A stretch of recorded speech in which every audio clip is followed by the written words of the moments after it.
If you ask me to describe Surah Yusuf in one sentence, I would say to you, emotional roller coaster. He gets thrown into the well, sold into the slave trade, and then all of a sudden, he's in a palace, and then in some prison somewhere in a dungeon, and then he rises to power. Ups and downs, ups and downs. This is what life is, ups and downs, ups and downs. And the trials, they are not going to continue. Well, I was dealing with a brother the other day. He went from one corner of the world to the other for marriage. And this brother, mashallah, is a handsome brother. He went and subhanallah, he got catfished. And he said to me on the phone, Wallahi, khalas. I think it's written down for me to become like Al-Imam al-Nawawi or Ibn Taimiyyah. Both of them, did they get married? He goes, khalas, I've tried too much. Too many times I've tried. I don't think I will get married. I said to him, yes. A short benefit, my brothers and my sisters, from Surah Yusuf. And I feel like this point is not really emphasized enough, that we can extrapolate from this wonderful chapter, which people from different walks of life can take immense benefit from. Whether you are practicing, non-practicing, Muslim, non-Muslim, a father, mother, son, daughter, forsaken, you're feeling sad, depressed. Surah Yusuf, my brothers and my sisters, honestly has gems and benefits that bring so much comfort to one's heart. As Ibn Ata, Abu al-Abbas once mentioned, never does someone who is going through sadness, then he listens to Surah Yusuf except that he will find comfort in it. However, unfortunately, what seems to have happened is that we have this very secular type of approach with the Quran. Only when certain things go wrong in our lives, we might pick up the Quran, we recite it a little bit, and then a couple of days later we continue where we left off.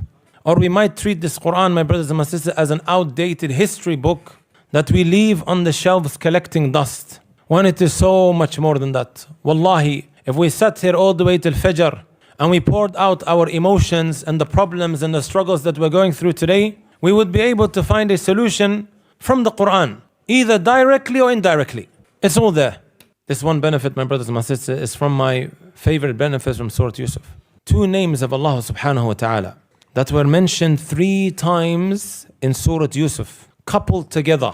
These two names are when Allah Azza wa Jal, He tells us, إِنَّهُ هُوَ الْعَلِيمُ الْحَكِيمُ, that Allah is Al-Alim, He's all-knowing and He's all-wise. These two names, my brothers and my sisters, they were coupled together and mentioned 3 times in Surah Yusuf. And that does not happen by chance. Right at the beginning, midway through, when Yaqub, the father, he now loses his second son that was very beloved to him, Benjamin.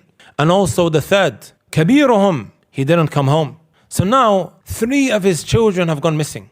And Yaqub alayhi salatu wasalam has already gone through decades of heartbreak, and now he has to go through another heartbreak. May Allah Azza wa Jalla not test us, because this is a huge test. The closest I've seen in this world similar to this situation is when a father, he loses his son.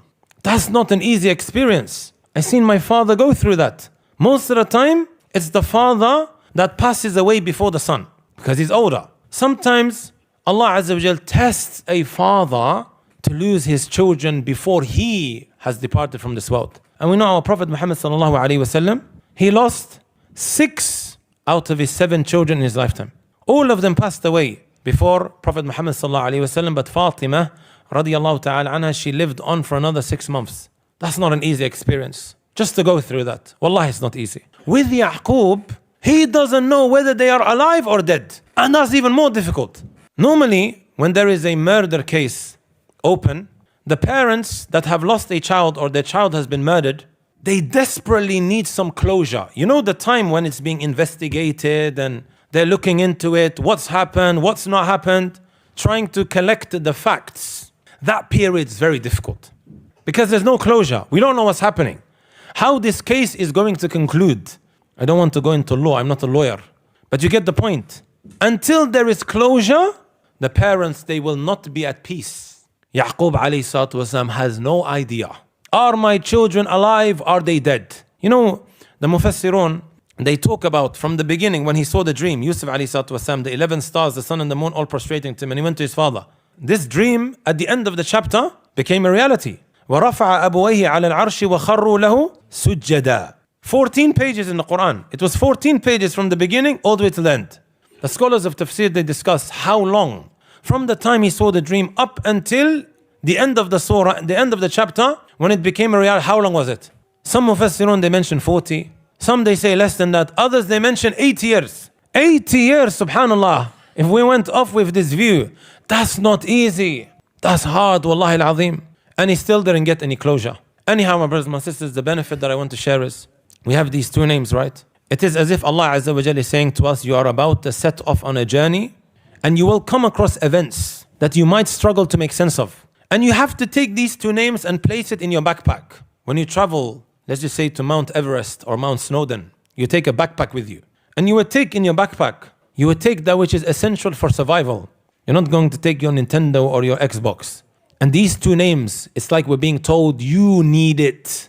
As you go through this chapter, because you might struggle to make sense of it. It's an emotional roller coaster, what Yusuf went through, alayhi salatu wasalam. If you ask me to describe Surah Yusuf in one sentence, I would say to emotional roller coaster. He gets thrown into the well, sold into the slave trade, and then all of a sudden, he's in a palace, and then in some prison somewhere in a dungeon, and then he rises to power. Ups and downs, ups and downs. لَتَرْكَبُنَّ طَبَقًا عَنْ طَبَقٍ. Look up the tafsir. This is what life is, ups and downs, ups and downs. And the trials, they are not going to continue. Every human being needs these two names. Allah is saying to Yusuf, Yaqub, and anyone else that's going through troubles, I am fully aware of what you're going through. I am al-alim. Every step that you take, every move that you make, don't think I am not aware. Allah is saying. But also remember that I am al-hakim. And that everything happens for a reason. Whether you can make sense of it or not. Sometimes we struggle to understand why is it happening. Years go past. And it makes sense later on, oh, if that didn't happen, I wouldn't have this today. I always tell the youngsters this who are looking to get married. He tries everything in his power to get married to Halimo. He tries everything. Or Bushra, everything in his power to get married to her. It doesn't work. Years go past, Allah blesses him with someone else. Then he says, oh, if that didn't happen, I wouldn't have this today. Our intellects are limited. We're going to struggle to make sense of certain things. So that's why these two names you find mentioned 3 times. Even when you look at where Allah placed it, by the way, guys, this doesn't happen by chance. Allah is very selective of where He puts His ayat. So it's right at the beginning, midway through, and then right at the end. So subhanAllah, here comes the point. When Yusuf alayhi salatu wasalam went missing, when they threw him in the well and the brothers, they came back, they told him that a wolf ate him, right? How did Yaqub respond? He said something about patience. Can anyone give it to me? فَصَبْرٌ جَمِيلٌ. And then what did he say? وَاللَّهُ الْمُسْتَعَانُ عَلَى مَا تَصِفُونَ. Pay attention to this wording. The aid of Allah is sought in that which you describe. He said, فَصَبْرٌ جَمِيلٌ, first time. Later on, when Benjamin now went missing, the brothers, they came back to tell him, Benjamin and his older brother, they are still in Egypt. They came all the way back to Palestine. That's where they were living. Look what Yaqub said this time round. He also said, فَصَبْرٌ جَمِيلٌ. But this time he said, عَسَى اللَّهُ أَنْ يَأْتِيَنِي بِهِمْ جَمِيعًا إِنَّهُ هُوَ الْعَلِيمُ الْحَكِيمُ. He says the same thing he said before, but this time, after saying فَصَبْرٌ جَمِيلٌ, beautiful patience, he says, perhaps now Allah will bring them all back to me. Allah is Al-Alim and He is Al-Hakim. If I ask you, which of the two situations shows more hope? First or the second? Second, right? Most people, when they go through some troubles, and that trouble now is continuing, or it becomes worse, how do most people react? They give up, khalas yani. Well, I was dealing with a brother the other day. He went from one corner of the world to the other for marriage. And this brother, mashallah, is a handsome brother. He went and subhanallah, he got catfished. And he said to me on the phone, Wallahi, khalas, I think it's written down for me to become like Al-Imam al-Nawawi or Ibn Taimiyyah. Both of them, did they get married? He goes, khalas, I've tried too much. Too many times I've tried. I don't think I will get married. I said to him, Ya Shaykh, al-bala'u muwakkalun bil-mantiq. Be careful what you say with your tongue. It might end up becoming a reality, then you will have a problem. That's how we are as human beings. If you go through a difficulty, and that difficulty now intensifies, or it happens again, you'll be like, khalas, it's finished. I can't take this anymore. But Yaqub, he reacted differently. He has more hope now. What do the scholars say? And this is what I want to finish off with. That when you go through a hardship and a difficulty, and that difficulty now intensifies, hang in there. Hang in there. Don't throw in the towel. Don't give up. Because now the faraj is qareeb. The relief is just around the corner. The opening that you've been looking for, the relief is just around the corner. Just hang in there a little bit more. And that's exactly what ended up happening. He had more hope. SubhanAllah, the second time round. And he's connecting it with these two names of Allah Azza wa Jal. And then he tells his children, go and look for Yusuf and his brother and do not lose hope. So hang in there. When that problem now reaches breaking point, you're at breaking point and you're about to let go. No, hang in there and keep doing the right thing. This is also crucial because sometimes we go through hardships and difficulties and say, if Allah chose this for me, you know what, forget it. I'll go do whatever I want. And he sins, disobeys Allah. And then you wonder why that problem continues. No, we learn from both Yusuf and Yaqub, even though what they went through, someone may say, Wallahi, ma yastahiqoon, they don't deserve this. Someone may say they don't deserve to go through all of this. Yusuf is thrown into prison for something that he didn't do. But what did he do? Did he start disobeying Allah? How do we normally react? Many a time we might react in a way, you know what, let me just continue with my life, I can't do with this deen anymore. As if Allah Azza wa Jal has wronged him. Yusuf continues giving da'wah inside of prison. He chose, subhanallah, hardship over sin. He could have given in to all those ladies that were going crazy of him. But he chose hardship to get away from that haram. And he continued doing the right thing. And eventually Allah Azza wa Jal showed him the fruits. He rose to power. Yaqub likewise.